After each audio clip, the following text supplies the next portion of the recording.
जैसे ॻाल्हायो हुन बचे सवाल उथनि था। नंबर हिकु त जेका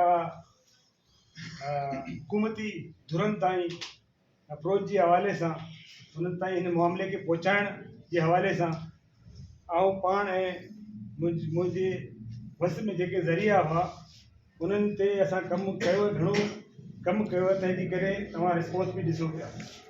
अॼु गवर्नर जी पहुतो आहे गुलशन खे ॾिसण लाइ, हिन खां पहिरें सीएम जो नुमाइंदा पहुता आहिनि ऐं हिन खे असां सिंध जी ऐवाननि ताईं असां पहुचाए चुका आहियूं। हिन मसइले खे, हिन ॻाल्हि खे त सिंध जी ऐवाननि ताईं इहो ॻाल्हि पुॼी चुको आहे।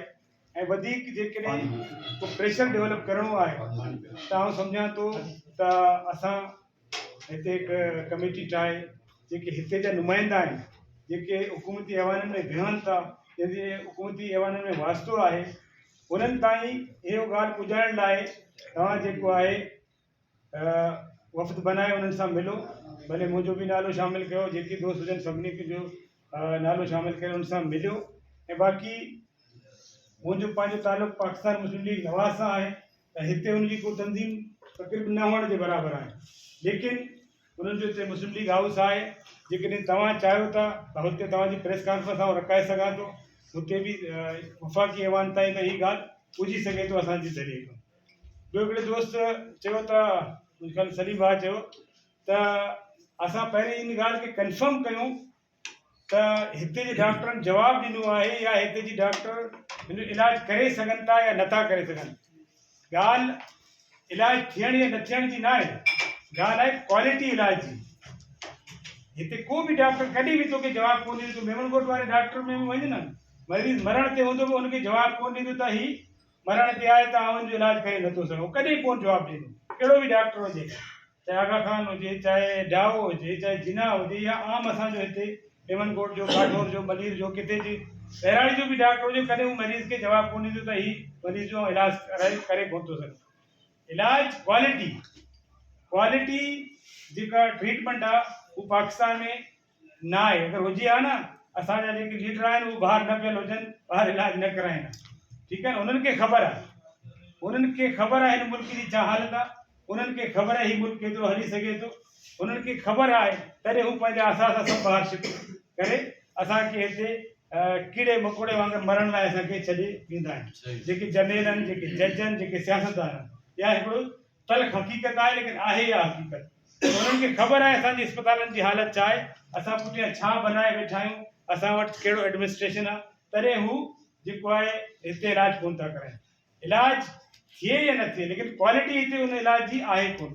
छो त आउं कई ॿिनि टिनि मरीज़नि सां ॿाहिरि जी इलाज जे हवाले सां बि इन्वॉल्व रहियो आहियां। मूंखे ख़बर आहे त ज़मीन आसमान जो फ़र्क़ु आहे, क्वालिटी ट्रीटमेंट जो ज़मीन आसमान जो फ़र्क़ु आहे पाकिस्तान ऐं पाकिस्तान खां ॿाहिरि। इवन दुबई हुजे या सिंगापुर हुजे या अमेरिका या यूके वग़ैरह, उन सभिनी में क्वालिटी में तमामु ज़मीन आसमान जो फ़र्क़ु आहे।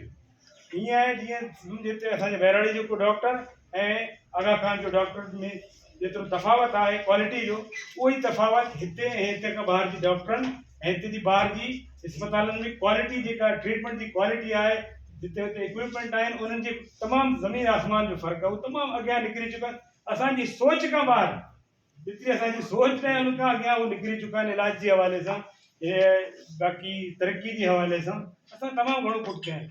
त हिन हवाले सां तव्हां सां पहिरें ॾींहं खां गॾु आहियां, अॼु बि गॾु आहियां। तव्हां अगरि हिते लोकली बि कंहिं मामले में वञणु चाहियो था, कंहिं ॿियो सिस्टम बनाइणु चाहियो था, ऐं तव्हां सां गॾु आहियां। बाक़ी आउं सम्झां थो त सिंध जी ऐवाननि ताईं मैसेज असांजो पुॼी चुको आहे। असांजी महिनत सां, कुझु दोस्तनि जी महिनत सां, असांजी प्रेस क्लब जी महिनत सां, ॿिया जेके साथी दोस्त आहिनि, जेको ख़ासि तौर ते जेके सिंधी मीडिया सां वाबस्ता दोस्त आहिनि, उन्हनि जी महिनत सां हिते जी ऐवान ताईं पुॼी चुको आहे। हाणे हू क़दम खणनि या न खणनि, हू उन्हनि जो डिसीजन आहे, लेकिन हेसि ताईं इहा ॻाल्हि असांजो पुॼी चुको आहे। अगरि उन्हनि ते वधीक डेवलप करिणो आहे प्रेशर, त असां पंहिंजे लोकल नुमाइंदनि खे झली इन प्रेशर खे वधीक डेवलप करे सघंदा। बाक़ी गुलशन कलमती जे हवाले सां या कंहिं बि हिते असां हिकिड़ो एतिरो नैरो माइंडेड थी विया आहियूं त असां शाइरनि खे, लेखकनि खे, अदीबनि खे हिकिड़े दाइरे में बंदि था कयूं। ऐं सम्झां थो गुलशन कलमती मलीर जो न, सिंध जो न, पाकिस्तान जो न, पूरी दुनिया जो असासो आहे। असां शाइरनि अदीबनि जी फ़िक्र के सोच के महदूद न रखूं। असां वटि शेख हयात अॼु बि सिंधी आहे, लेकिन शेख हयात सिंधी न आहे। हू इन इंटायर वर्ल्ड जो शाइर आहे ऐं दुनिया उनखे ओन करे थो, पर असां उनजे दायरे खे महदूद था कयूं। असां गुलशन जी दायरे खे महदूद था कयूं। असां अताशात खे बलोच सम्झूं था। अताशात बलोच कोन्हे, गुलस्तान नसीब बलोच न आहे।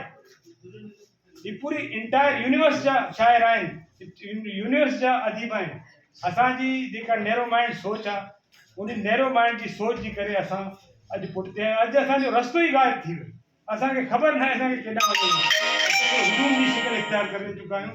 इन जी वजह इहो आहे त असां पंहिंजी सोच खे तमामु महदूद रखियो। असांजी बलोची में चवंदा आहिनि त उश्तर बे धीर विचार होती पाद चेरा मजार। असीं पंहिंजे पेर जी हेठां ॾिसूं था तॾहिं असांजी सोच, असांजो फ़िक्र, असांजो ख़्यालु महदूद थी चुको आहे। असांखे पंहिंजी ख़्याल खे, असांजी पंहिंजी सोच खे, पंहिंजी फ़िक्र खे वसी करणु खपे। असां जेतिरो दूरि ॾिसंदासीं असांखे ओतिरो दूरि नज़र ईंदो। असां जेतिरो क़रीब ॾिसंदासीं असां ओतिरो महदूद थींदासीं।